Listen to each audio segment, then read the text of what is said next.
Kadang ada netizen yang pengen ikut-ikutan so kritis, dia nggak tahu apa yang lagi dihadepin, saudara. Hampir semua kiai Betawi di Jakarta, hampir semua kiai Betawi di Jakarta itu nasabnya, nasab keilmuannya bersambung ke Habib Uthman bin Yahya. Hampir semuanya, silakan tanya kiai-kiai sepuh-sepuh di Jakarta nih Betawi, hampir semuanya nasabnya nyambung. Tahu-tahu sekarang ada yang seenaknya nyaci maki cuma gara-gara pemahaman sejarahnya dia. Ini kalau yang difitnah, kalau yang difitnah orang-orang biasa, apalagi kalau yang difitnah aulia Allah, apalagi kalau yang diserang, dicaci maki aulia Allah, kekasih-kekasihnya Allah subhanahu wa ta'ala, difitnah, dituduh bukan anak bapaknya, itu qadzaf tuh, hati-hati tuh.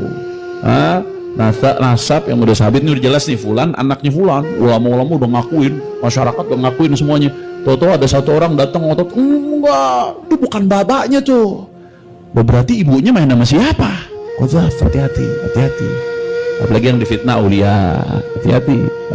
Contoh lagi, ya ada orang bukan cucu Rasulullah Sallallahu Alaihi Wasallam, ngaku-ngaku sebagai cucu Nabi, haram. Bahkan bukan hanya cucu Nabi atau bukan cucu Nabi, orang ngaku bernisbat kepada yang bukan bapaknya, dilaknat oleh Allah. Jadi dalam urusan nasab ini di hadis ada dua, masuk bukan haknya dilaknat, keluar padahal dia di dalam dilaknat. Jadi nggak boleh tuh, dia bukan anaknya fulan, bukan cucunya fulan, ngaku-ngaku dilaknat oleh Allah subhanahu wa ta'ala. Dia cucunya fulan tapi dia nggak mau ngakuin, gua nggak mau ngakuin tuh kakek gua, dia begini. Urusan kakeknya punya kesalahan urusan lain misalkan, tapi dia ngotot, enggak, saya nggak mau bernisbat ke bapak saya, itu bapak saya orang lain, bukan itu, dilaknat. La targhabu an abaikum, kata Rasulullah SAW, jangan kalian nggak suka dengan ayah-ayah kalian.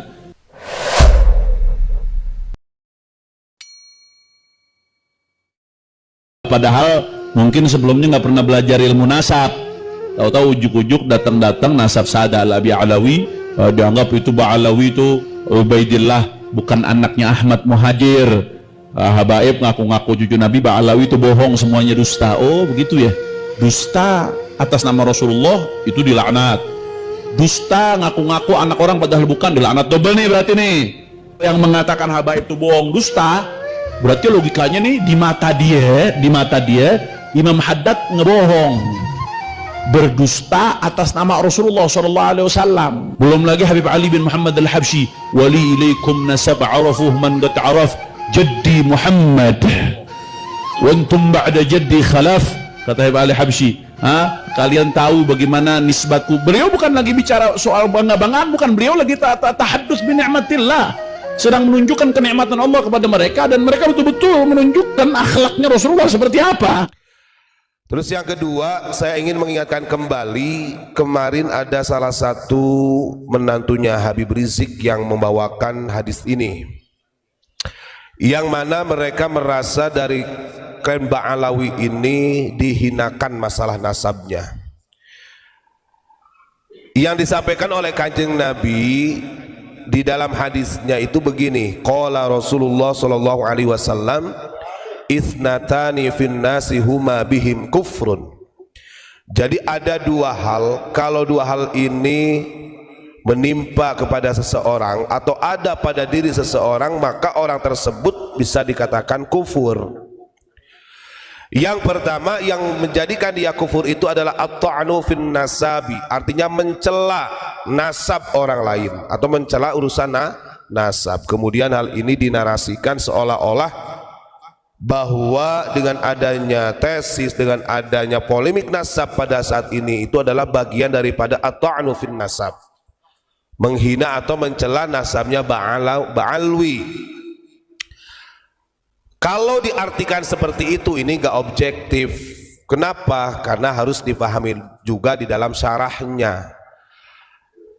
Larangan Kanjeng Nabi at-ta'nu fil ansab ini adalah ansab yang ats-tsabitati fi syar'i atau fi zahiri syar'i.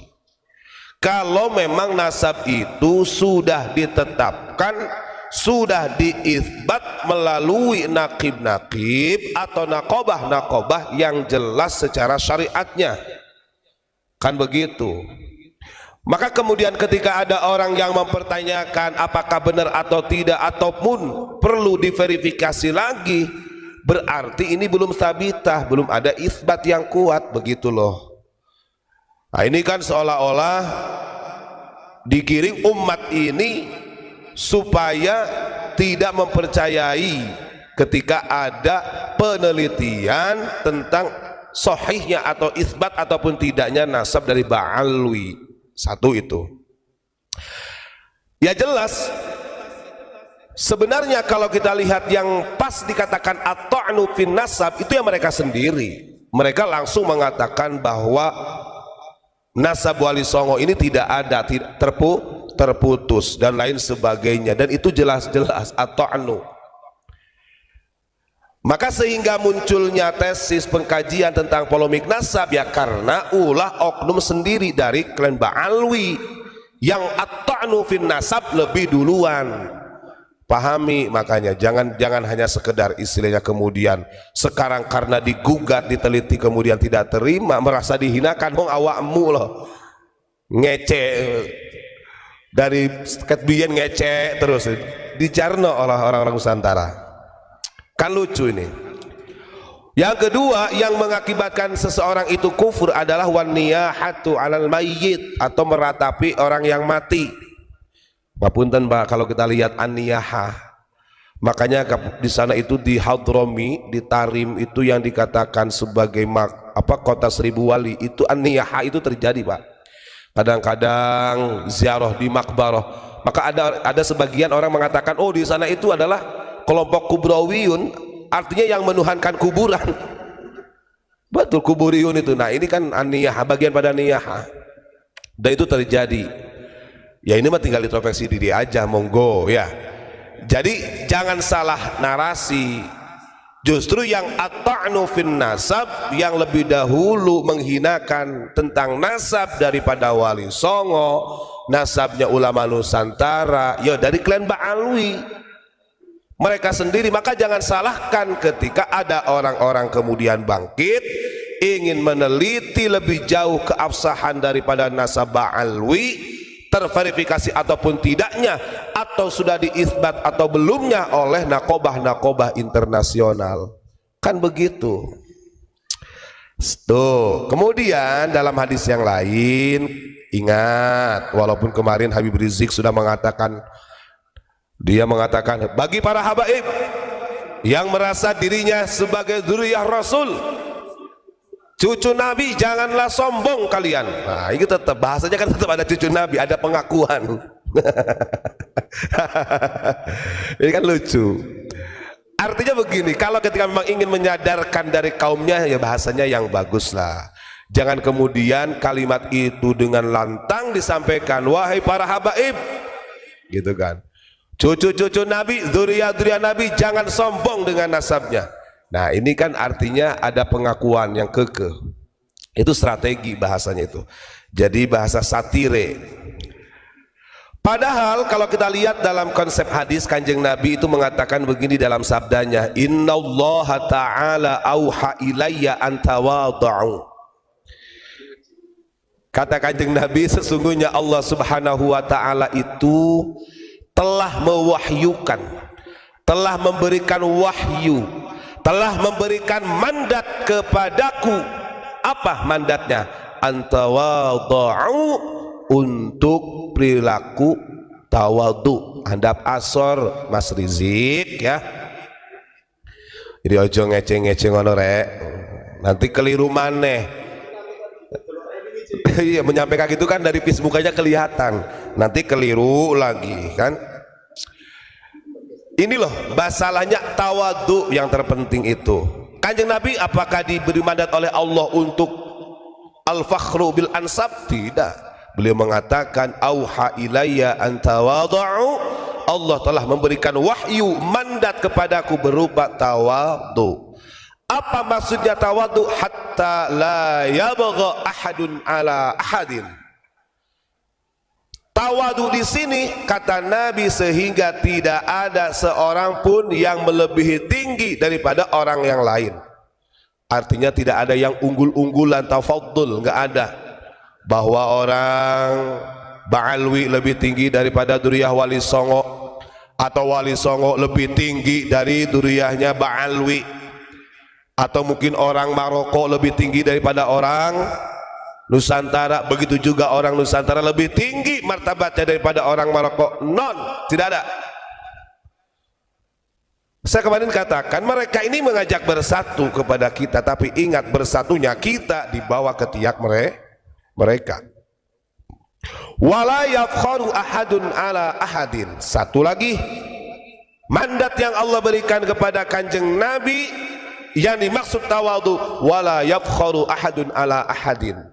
Tidak ada kebanggaan satu sama lain secara nasab. Ini sudah selesai sudah. Ini masih kekeh. Orang-orang dulu itu walaupun tidak isbat atau tidak intisab dengan dzurriyyah Rasul, ya jadi wali, ya jadi wali.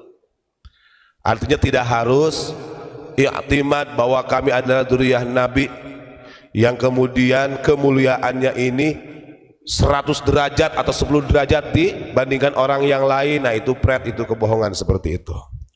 Jangan percaya.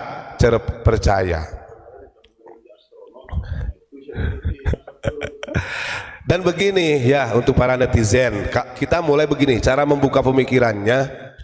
Kita hilangkan dulu istilahnya asobiyahnya, karena terjadinya persekusi sampai ada ulama kita yang dihadang di jalan di Rangas Denglok ya, kemudian ada korban dari anggota Banser sama santri. Masya Allah, ini yang menjadikan sebab terjadinya karena anda ini fanatik buta. Ini bahaya seperti itu. Yang seharusnya gitu kan, dalam hal ini kita semua itu harus objektif. Oke lah, kalau urusan kamu mahabbah dengan para habaib lain Ba'alawi itu gak jadi masalah, tapi jangan sampai menjadi rasis. Kalau sudah jadi rasis ya jadinya seperti itu, ekstrim, bahaya. Dan itu bukanlah contoh anak bangsa orang-orang Nusantara. Ingat, orang Nusantara itu dulu walaupun dijajah, jelas-jelas penjajah itu datang, masih dihargai loh. Ini orang-orang yang betul-betul meluruskan sejarah, ingin memberikan edukasi kepada masyarakat yang selama ini banyak sejarah-sejarah yang dirubah. Justru anda sendiri yang menghancurkan sebagai pribumi. Gak jauh beda kalau begitu. Jadi budak-budaknya Belanda pada waktu itu begitu ya. Dan ingat pesan kanjeng Nabi mengatakan, kadang ada netizen yang pengen ikut-ikutan sok kritis, dia nggak tahu apa yang lagi dihadepin saudara. Hampir semua kiai Betawi di Jakarta, itu nasab keilmuannya bersambung ke Habib Utsman bin Yahya. Hampir semuanya, silakan tanya kiai-kiai sepuh-sepuh di Jakarta nih Betawi, hampir semuanya nasabnya nyambung. Nah, tahu-tahu sekarang ada yang seenaknya nyaci maki cuma gara-gara pemahaman sejarahnya dia. Ini kalau yang difitnah orang-orang biasa, apalagi kalau yang difitnah aulia Allah. Apalagi kalau yang diserang, dicaci maki aulia Allah, kekasih-kekasihnya Allah Subhanahu wa taala, difitnah, dituduh bukan anak bapaknya. Itu qadzaf tuh, hati-hati tuh. Nasab yang udah sabit ini udah jelas nih, fulan anaknya fulan, ulama-ulama udah ngakuin, masyarakat udah ngakuin semuanya. Tahu-tahu ada satu orang datang ngotot, enggak, itu bukan bapaknya tuh. Berarti ibunya main sama siapa? Qadzaf, hati-hati. Apalagi yang difitnah aulia, hati-hati.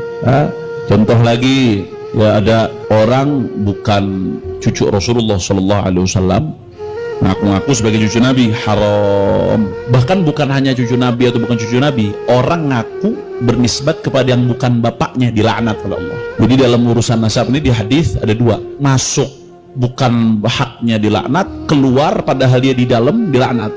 Jadi nggak boleh tuh, dia bukan anaknya fulan, bukan cucunya fulan, ngaku-ngaku, dilaknat oleh Allah Subhanahu wa taala. Dia cucunya fulan tapi dia nggak mau ngakuin, gua nggak mau ngakuin tuh kakek gua, dia begini. Urusan kakeknya punya kesalahan urusan lain misalkan, tapi dia ngotot, enggak, saya nggak mau bernisbat ke bapak saya, itu bapak saya orang lain, bukan itu, dilaknat. La targhabu an abaikum, kata Rasulullah SAW, jangan kalian nggak suka dengan ayah-ayah kalian. nggak mau bernisbat kepada ayahnya. Siapa yang nggak mau bernisbat kepada ayahnya, faqad kafar, maka dia melakukan kekufuran. Tapi kufur di sini kata ulama kufrun duna kufrin, kekufuran di bawah kekufuran, maksudnya dosa besar, dilaknat kalau Allah Subhanahu wa taala, na'udzubillah min. Tapi di sisi lain kalau ada orang ya nasabnya udah jelas sabit nih, ulama-ulama ngakuin, terus tahu-tahu ada yang to'an ini ngutak-ngatik nasab orang, udah bener cucunya dibilang bukan cucunya, to'an namanya, udah diakuin nih, ulama-ulama diakuin dari zaman orang, ulama gak sembarangan nih, terus to'an. Hati-hati ya ikhwan, itu to'an ya, ngutak-ngatik nasab orang, ngerusak nasab orang, nasab yang udah sabit, tahu-tahu dengan argumentasi yang waham, yang sifatnya asumtif, yang padahal nggak ilmiah, seolah-olah dianggap ilmiah. Ada, hati-hati, termasuk min akbaril kabair, termasuk dosa besar. Dan secara nggak langsung dia lagi nuduh ulama-ulama itu melakukan perbuatan terlaknat. Anda kasih hati-hati, ini bukan masalah kecil, ini bukan masalah kecil. Anda kasih contoh nih, ada yang rame-rame sekarang nih fawdha, padahal mungkin sebelumnya nggak pernah belajar ilmu nasab, tahu-tahu ujuk-ujuk datang nasab Sada Al-Abi Alawi, dianggap itu Ba'alawi itu Ubaidillah, bukan anaknya Ahmad Muhajir. Habaib ngaku-ngaku cucu Nabi, Ba'alawi itu bohong, semuanya dusta. Oh begitu ya, dusta atas nama Rasulullah itu dilaknat, dusta ngaku-ngaku anak orang padahal bukan, dilaknat double nih berarti nih.